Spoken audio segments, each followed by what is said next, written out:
Sa gusto kang sakalin nyo para bang hindi ka makakahinga. Kaso nga lang kailangan pa kita. Parang toro na sabit na manuwag, tas ikay nakapula. Wag mo kung tingnan na para bang unang beses pa lamang to magaganap. Kasi hindi sa'yo bagay mahiya.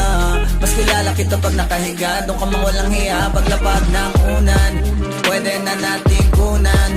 Wala nang mahabang usap, alak lang ang puhunan. Huwag ka mag-alala, di ka isa sa mga panlaman dyan ko na parang pulutan. Kasi ikaw ang unang paborito kong ulam, almusal hanggang hapunan. Huwag kang mabahala dito, basta malalaman ng iba kung ano ang meron sa ating dalawa.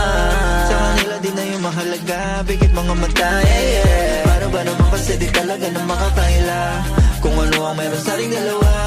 Lalo pag tayo ay magkatabi na, may damit man na wala, yeah, yeah.